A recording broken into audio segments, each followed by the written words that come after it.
Si yo te digo cachín, a vos seguramente te suena a que se vendió algo. Pero ese cachín viene de un aparato que ya no existe más.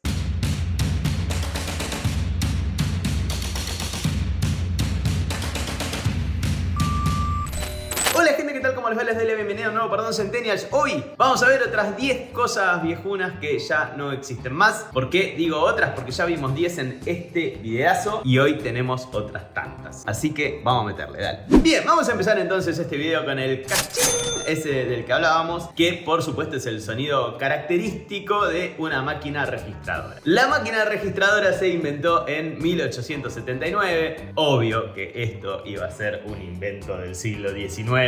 Siglazo. Y la creó James Ritty, un comerciante de Dayton en Ohio. Al principio la caja registradora no tenía en sí misma caja para el dinero. Era una máquina registradora que solamente era para contar lo que habías vendido. Y como no logró venderla, la verdad es que no pudo comercializarla, le vendió el negocio, el diseño, digamos, a la National Cash Register Company, que bueno, después la fue modificando y terminó creando la icónica máquina registradora vieja, esa que es así como medio curva y que tiene un montón de botones y con una manivela al costado. Y el funcionamiento de este aparato era fascinante porque era solamente mecánico. Cuando vos presionabas una tecla se activaba una serie de engranajes y de palancas que eran las que registraban las transacciones. Y cuando después de hacer eso el empleado le daba a la manivela, era para como terminar, para cobrarle al cliente, y ahí el cajón se abría y sonaba ese ting. ¿Y para qué era ese ting? Bueno, era para alertarle al encargado del negocio de que se estaba haciendo una venta. En los años 70 empezó la transición hacia las cajas registradoras electrónicas y para los años 90 las registradoras mecánicas ya eran prácticamente piezas de museo. Vamos con el segundo ítem que vamos a ver hoy, que son las antenas de televisión, las llamadas antenas Yagi. Yagi en realidad debería ser, pero bueno, nosotros vemos una Y y decimos Yagi o Yagi, por su inventor, que es Hidetsugu Yagi, que las creó en 1926 y que se convirtieron en parte del paisaje urbano durante la segunda mitad del siglo XX, con esos característicos palitos horizontales que parecían una espina de pescado metálica. Bueno, esta antena era la que recepcionaba los canales de aire, era para ver televisión, y en esta antena en particular era crucial la altura, en muchos casos, sobre todo si estabas en la ciudad o si tenías edificios cerca, porque cuanto más alta estuviera, mejor era la recepción. Y esto entonces llevó a situaciones memorables con antenas que se elevaban varios metros por encima de los techos, sostenidas por mástiles con un dudosísimo cálculo ingenieril, por no decir ninguno. Era un palo atado a otro palo, atado a otro palo, atado a otro palo, así hasta arriba, hasta lo que diera mientras aguantara. Todo eso así atado a un caño y en la punta tenía puesta la antena. Y en los edificios de departamentos era común ver todo un bosque de antenas en el edificio. Por supuesto, esto también traía el ritual de ajustar la antena, que era todo un arte ajustar la antena, porque cuando la imagen se veía o con lluvia o con distorsiones, o si la emisora que vos querías ver apuntaba desde el otro lado al que le estaba apuntando la antena. Esto pasaba, por ejemplo, en Buenos Aires, en Argentina. De los 5 canales de aire que se podían ver en su momento, 4 emitían desde un lado, entonces uno generalmente tenía la antena apuntando para esos canales, pero había uno que emitía desde la otra punta, desde el otro lado, que era el canal 2, lo que hoy es América, que es un canal de La Plata. Entonces, si vos querías recibir ese, tenías que girar la antena 180 grados. Entonces, alguien, para corregir esto, ya sea para sintonizar o para corregir la lluvia o para corregir la distorsión, si es que la antena se había movido un poquito por un viento o por lo que fuere, tenía que subir al techo y girar la antena mientras otra persona gritaba desde abajo si la imagen mejoraba o empeoraba. Esto sumado a que la antena había quedado en el mástil este que dijimos, o sea, estaba como muy arriba, lo que hacía que la persona que se había subido al techo muchas veces no alcanzaba con subir al techo y le tenía que dar con un palo larguísimo a la antena para irla girando, o capaz se tenía que subir a una escalera, o capaz tenía que hacer ambas cosas, subirse a una escalera y darle con un palo y correr riesgo de caerse de arriba del techo. Bueno, todo un desastre. En algunos hogares muy pudientes, muy pudientes, había había unas especies de rotores eléctricos que te permitían girar la antena desde adentro de tu casa, pero eso era de millonario. Bueno, las antenas también, además de provocar lluvia o distorsiones si se giraban un poquito por algún viento muy fuerte, no solamente podían girar, se podían volar a la mierda, ¿no? Está clarísimo. O también le podía caer un rayo en una tormenta y bajar ese rayo por la antena y no vimos chautele. Bueno, todos esos inconvenientes. Con la llegada de la televisión por cable en los 80, empezaron a desaparecer estas antenas gradualmente de nuestros techos. Muchas de las que quedan, porque siguen quedando, si vos miras para arriba quedan antenas de esas, pero muchas son de las que quedaron de una vieja época y ya no se usan, pero al dueño le da fiaca sacarla. Y se siguen vendiendo estas antenas, por supuesto, claro que sí, pero bueno, su popularidad bajó y casi que desapareció. Este aparato que viene ahora, no sé cuántas de las personas que están viendo este video lo han podido ver funcionar. Yo sí, y nací en el 81. Flor Marida también lo vio y nació en el 86. Pero yo intuyo que ya en la generación de ella, o un poquito más en el tiempo, ya me parece que empieza la generación que no lo vio funcionar. Era un aparato que era como así, ponele, de este tamaño.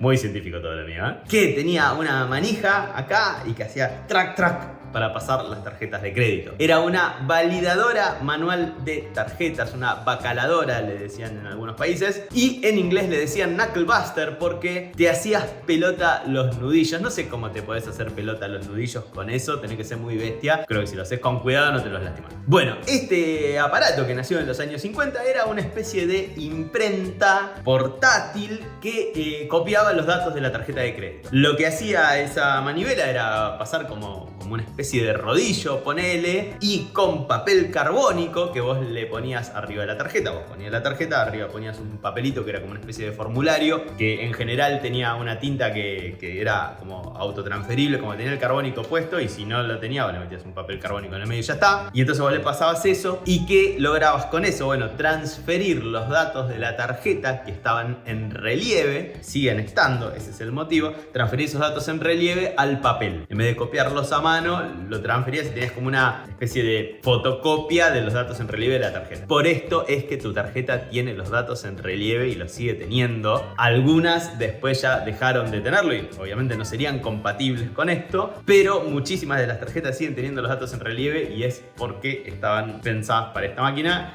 Y se ve que no cambiaron las impresoras de la tarjeta, las siguen haciendo igual y ya está. Bueno, entonces después de que el vendedor te había pasado la tarjeta y le había transferido esos datos al papelete, se terminaban de llenar los datos de esa compra a mano en el formulario. Se firmaba, al vendedor le quedaba una copia, a vos te quedaba otra copia. Yo no recuerdo si al banco le iba una tercera copia o no. No nos cambia demasiado para esta historia. Y bueno, ahí estaba hecha la compra. Pero no termina ahí esto, ¿no? Porque obviamente no había ningún tipo de verificación electrónica. Así que, por ejemplo, para saber si la tarjeta era robada, se fijaban en un libro. Sí, literal, en un libro que tenía los números de las tarjetas robadas. Y si querían verificar si había fondos suficientes en la tarjeta o no para hacer esa compra, tenían que hacer una llamada telefónica al banco para que le aprobara la compra el banco. Generalmente lo hacían solo para compras importantes, para compras de un monto grande. Si era muy barato, nadie llamaba para verificar. Pero bueno, si querías verificar, tenías que llamar por teléfono. Obviamente de esto en los 80 y los 90 llegaron las terminales electrónicas y estos dispositivos, el traca-traca de las tarjetas de crédito, fueron quedando en el olvido. Como mucho en algunos lugares quedaron como backup por si se cae el sistema electrónico, pero la realidad es que creo que ya prácticamente nadie los usa. Asumo que todavía sigue siendo legal. Si vos estás sin sistema y tenés el validador manual de tarjetas, se debe poder seguir haciendo. Después obviamente alguien tenía que recopilar todos esos datos y cobrárselos al banco. Muchísimo trabajo. Asumo que debe seguir siendo legal, no lo sé. Esto déjenme en los comentarios si ustedes lo saben, si ya se sigue pudiendo hacer eso o ya nunca más. Pero bueno, ese es el validador manual de tarjetas que ya pasó al olvido. Y vamos ahora con la famosa banda o cinta antiestática, más conocida por estos lados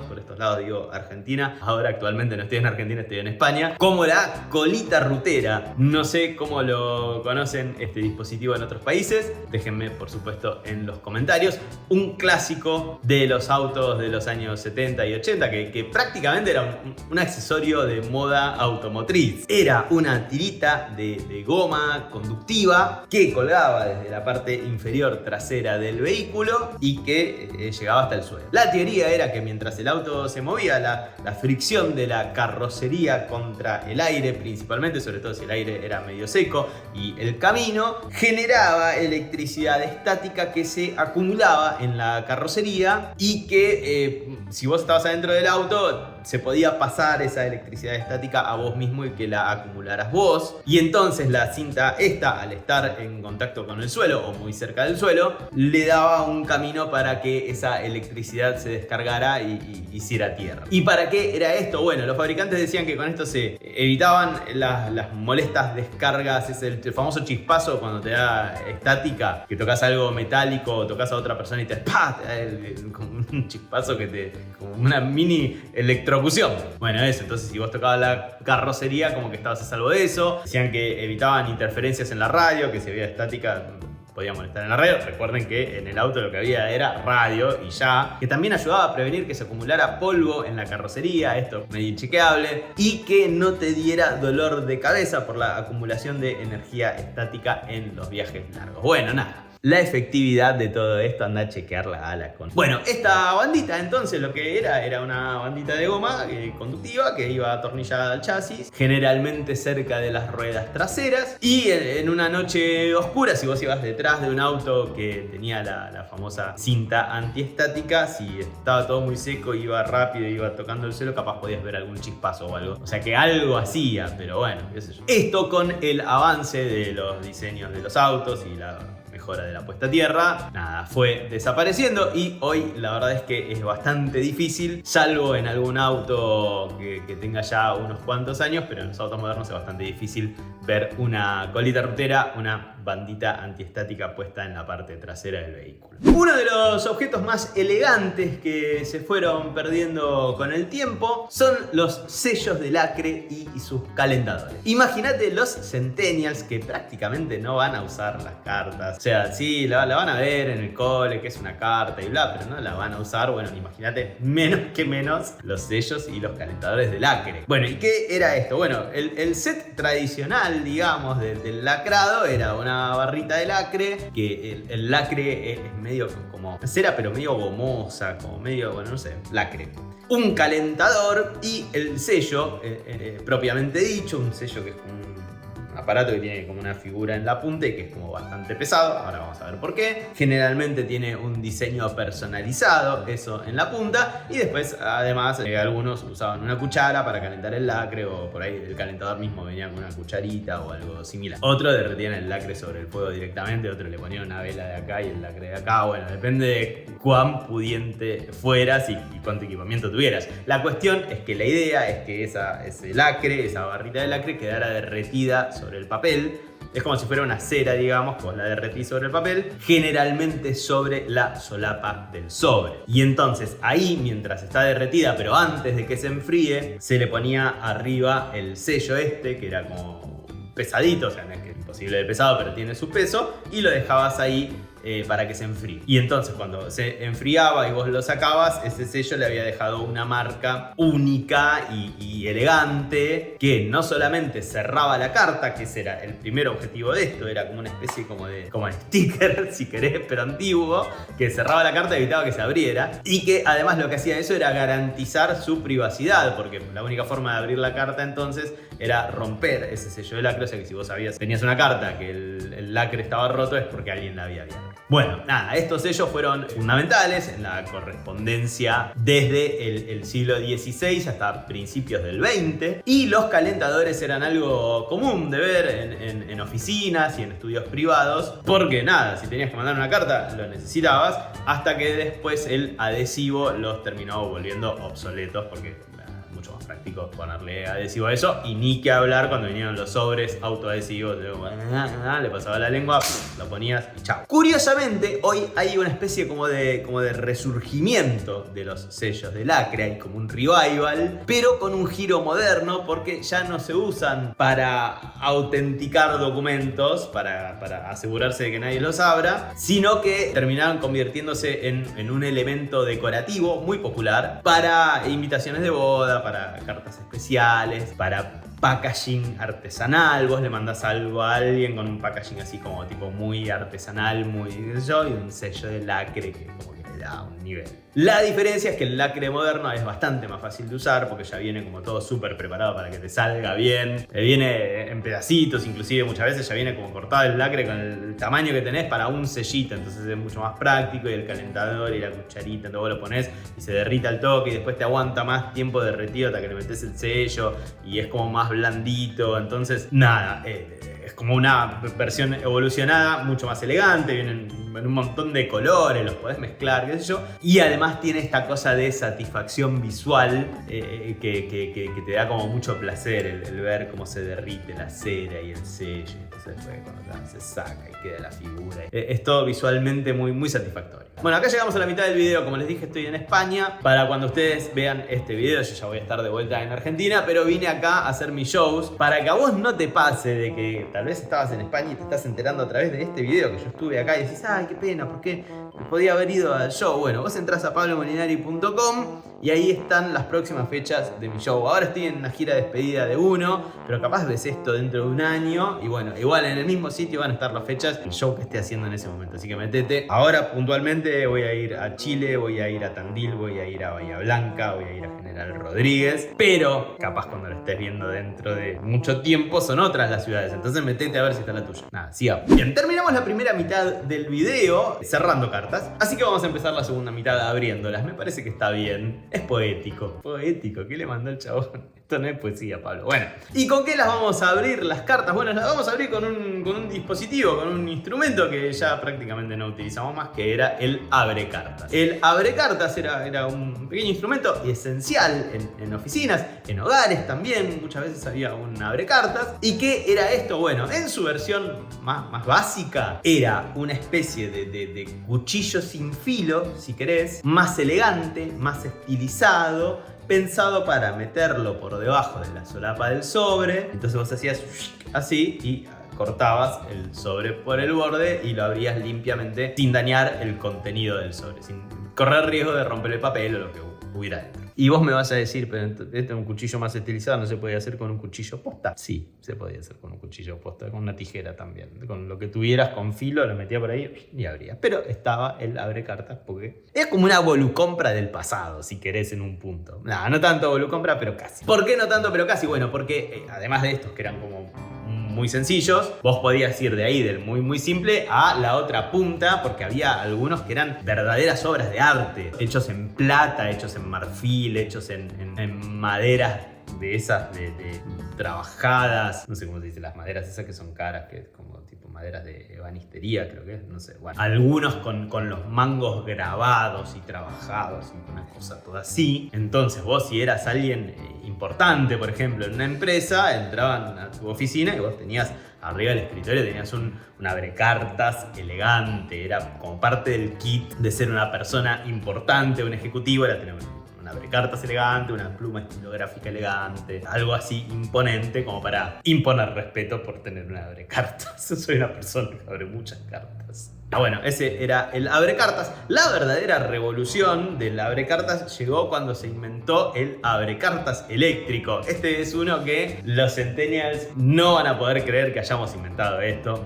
O sea, sí lo van a poder creer, porque no lo creerían, ¿no? Bueno, el abrecartas eléctrico era un aparatito con una ranura. Vos metías el sobre en la ranura y el aparato con un mecanismo de rodillos y con una cuchilla hacía como así, te lo abría. Aparatos que fueron especialmente populares en oficinas que manejaban un volumen importante de cartas, ¿no? No te ibas a comprar un abrecartas eléctrico para recibir una por mes. Cuán vago tenés que ser. Pero si tenés que abrir 300 cartas y bueno, te tenés que meter con el abrecartas para acá y sacarle, es mucho más práctico. Después zuc, tec, zuc y ya está. Es como de las onomatopeyas que te tiro. Igual no era infalible el abrecartas eléctrico. Algunos, si metías un sobre muy gordo, por ahí se trababa. O capaz pasaba y sin querer terminaba rompiendo parte de lo de adentro. Porque obviamente al no tener el mismo detalle de ser manual, en general lo hacía bien, pero cada tanto algún pifio tenía. La ironía de todo esto es que el declive del abrecartas no se debió a que se inventara algo mejor para abrir sobres, no es como en los casos anteriores, que es como tipo, bueno, teníamos algo, pero se inventó algo mejor, dejamos de usar eso, sino que el declive del abrecartas se basa en que simplemente dejamos de recibir cartas. O sea, no hay más cartas, principalmente por el email, las facturas digitales, nada, tenés un montón de cosas que evitan que te manden cartas a tu casa. ¿Para qué entonces vas a querer un abrecartas? Si los sobres físicos ya no están más, bueno, el abrecartas entonces dejó de ser algo tan cotidiano debido a eso y está relegado el abrecartas ahí en un cajón. Las casas que todavía está el abrecartas, todavía está el abrecartas ahí en un cajón junto con otras cosas que tampoco se usan. Triste el abrecartas, esperando la llegada de una carta que probablemente nunca llegue. Este que viene ahora me da real pena que no haya más porque es un aparato que me gusta mucho de verdad. Son las cajas de música mecánicas, las cajas de música a cuerda. Las cajas de música a cuerda son una mini maravilla de la ingeniería, me parece una cosa fantástica. La cajita de música es una cajita que tiene dentro un cilindro metálico con unos pines, ¿no? Que están estratégicamente puestos. Están estratégicamente puestos porque representan las notas de la melodía que vos vas a tocar y que entonces al girar ese cilindro, esos pines pulsan las láminas de una especie como de peine metálico, si querés, como que le van pulsando así y cada una de esas láminas de ese peine representa una nota, entonces ahí se van produciendo las notas musicales y todo esto, este cilindro que gira, impulsado por un simple mecanismo de cuerda que había que girar y darle como si fuera un reloj.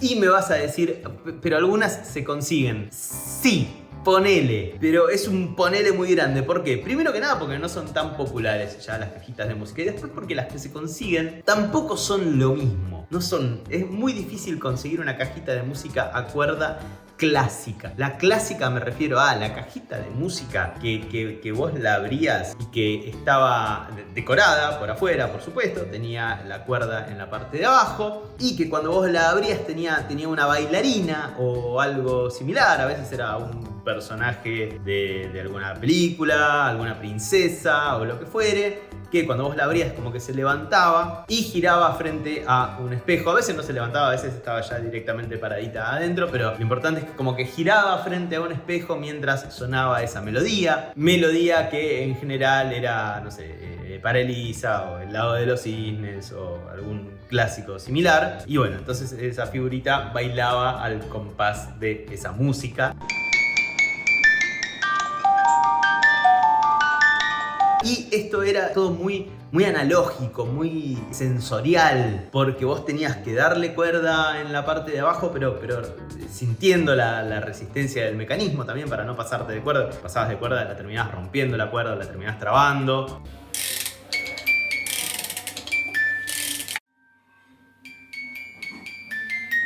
Y además lo más impresionante era la precisión necesaria para fabricarla, porque cada pin en el cilindro tenía que estar exactamente en el lugar correcto para que sonara la nota correcta en el momento justo. Porque si vos le ponías un toque después, el pin no te seguía el compás. Si vos apenas lo corrías por un lado, lo corrías por el otro, ya sonaba raro. Pero además el sonido en sí mismo de la cajita tenía esa especie de tintineo metálico que vos capaz me podés decir, bueno, pero eso por ahí se puede imitar con alguna grabación. Yo como tipo le doy, paso un MP3. No, me parece que no se puede imitar demasiado porque el sonido de la cajita de música era un sonido que era ligeramente imperfecto. Entonces, como era ligeramente imperfecto, tenía una calidez que es muy difícil de reproducir. Y además, encima, después tenía que cuando se le iba terminando la cuerda, el ritmo se iba haciendo cada vez más lento. No bajaba, no es que bajaban se hacía cada vez más grave el tipo el cassette, sino que se hacía más lenta el tempo, digamos, de la melodía, pero la melodía seguía sonando igual.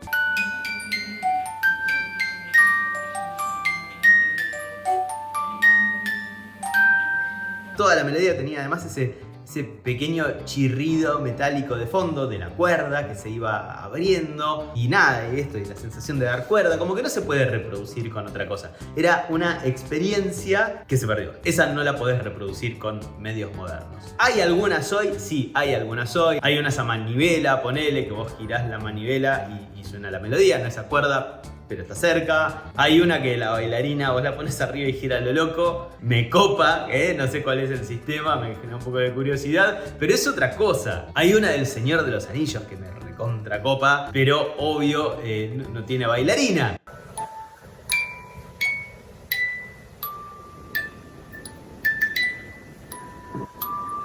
Ponele un Gandalf dando vueltas, ponele algo que me gire arriba, te lo pido por favor, igual está buenísimo. Bueno, les dejo los links de todo eso que mostré, por supuesto como siempre en la descripción por si quieren chumear. Y de esta que vamos a hablar ahora, yo creo que ni los millennials que estén viendo este video lo vayan a haber usado, porque es la regla de cálculo. Yo creo que del público puede llegar a haber entre un 5 y un 10% que la hayan usado, el resto no la usamos nunca, yo incluido nunca usé una regla de cálculo, sabía de su existencia, pero no la usé jamás. Regla de cálculo que fue durante casi 400 años la computadora de bolsillo de científicos, ingenieros y de estudiantes también, por supuesto. Inventada en el año 1600 y pico, todavía no se ponen de acuerdo en qué año se inventó ni quién la inventó. No nos preocupa demasiado tampoco. Es un aparatín que permitía hacer un montón de cálculos diferentes usando un método muy simple que es deslizar unas escalas graduadas. Había de dos tipos de reglas de cálculo, las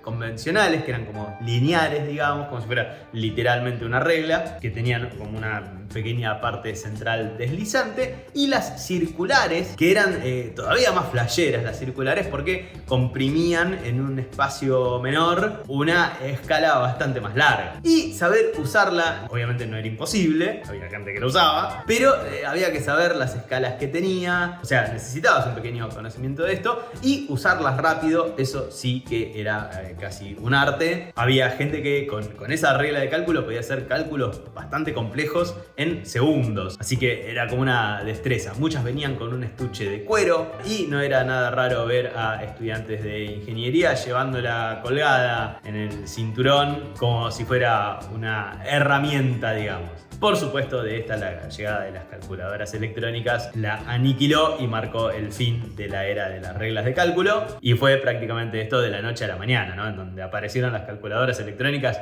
que vas a usar la regla de cálculo y tiene todo el sentido del mundo. Vamos ahora con uno que hubo y me atrevo a decir que sigue habiendo en muchas casas, pero medio que ya nadie lo compra. O sea, están los que estaban, que es una cosa que además casi no se rompe, salvo que se te caiga o algo así, si no puede estar ahí por la eternidad y sigue funcionando, pero ya nadie se compra uno para su casa, que es el termómetro de pared. El termómetro de pared tipo cuadro, con esa inconfundible columna de líquido rojo, y que nada, que fue durante muchísimas décadas el meteorólogo oficial de un montón de hogares. Mucha gente creía que tenía mercurio adentro de eso, pero no, es el líquido rojo. Hashtag datazo, es alcohol con colorante y nada más. Se agradece, de hecho, ¿no? Mucho más seguro todo. Si te cae al piso, no hay ningún riesgo. Y bueno, nada, la gente lo tenía en la pared para ver qué temperatura hacía. No tiene un termómetro, no hay mucho más misterio. A veces estaba solo el termómetro, esa era como la versión más básica. A veces estaba el termómetro y un barómetro. Algunos modelos más elaborados tenían incluso un higrómetro para medir la humedad, lo cual lo convertía en una pequeña estación meteorológica que tenías en tu casa. Y nada, de ahí sacabas la data de nada, temperatura, presión, humedad. Había que ponerlos en el lugar correcto en la casa, eso había que tener bastante precaución, porque si vos ponías el termómetro en un lugar en donde le dieran los rayos del sol directamente, o si estaba cerca de una fuente de calor o lo ponías arriba del horno, cuando prendías el horno el termómetro se te disparaba a cualquier lado. Si lo ponías abajo de los rayos del sol, lo mismo, ¿no? Te marcaba varios grados más de lo que realmente hacía. Entonces había que ponerlo en un lugar estratégico de la casa para que la temperatura que marcara fuera la correcta. Hoy por hoy no vamos a andar usando el termómetro de la pared, agarrás el celular, el móvil y ya tenés la temperatura exacta al instante. Pero bueno, en algunas casas todavía sigue estando. Ganamos en precisión, perdimos en encanto visual. Y para cerrar este video vamos a hablar de la balanza de pesas, también conocida como balanza de precisión o balanza de platillos o balanza de... la que tiene dos cosas. Vos ponías lo que ibas a pesar en un platillo y en el otro platillo le ibas poniendo pesitas y en un momento los dos tenían que quedar equilibrados y entonces la suma que había dado las pesitas era lo que pesaba esto de acá. El set de pesas en sí mismo que venía en las balanzas de platillos ya era de por sí una cosa espectacular, muy satisfactoria de verla, toda ordenadita. Generalmente venía en un estuche, además, la colección esa de pesas para la balanza. Era todo muy elegante, por supuesto. Obviamente había que cuidarlas, las pesas esas, sobre todo si eran de un peso muy pequeño. Había algunas pesas que tal vez eran fracciones de gramo para cosas de mucha precisión, entonces vos tenías que mantenerlas limpias, porque obviamente si agarra una mugre te cambia el peso al ser tan finito eso. Bueno, nada, una balanza muy elegante, muy como imponente, si se quiere. En la práctica han quedado completamente desplazadas por las balanzas digitales, pero siguen quedando algunas de estas balanzas de pesas o balanzas de platillos en algunas joyerías o alguna farmacia tradicional, más como elemento decorativo que como elemento práctico. Algunos la siguen usando todavía, pero son la menor cantidad de casos. Y así se va este Perdón Centennials. Contame en los comentarios cuáles de estos tuviste, usaste, viste, si conocías todos, si no conocías alguno. Además, si todavía no te suscribiste al canal, suscríbete que me ayudaría muchísimo. Y si tenés 2 minutitos más, mirate alguno de los 2 videos que vienen ahora al final. Los quiero un montón, gente. Nos vemos la próxima. Chao.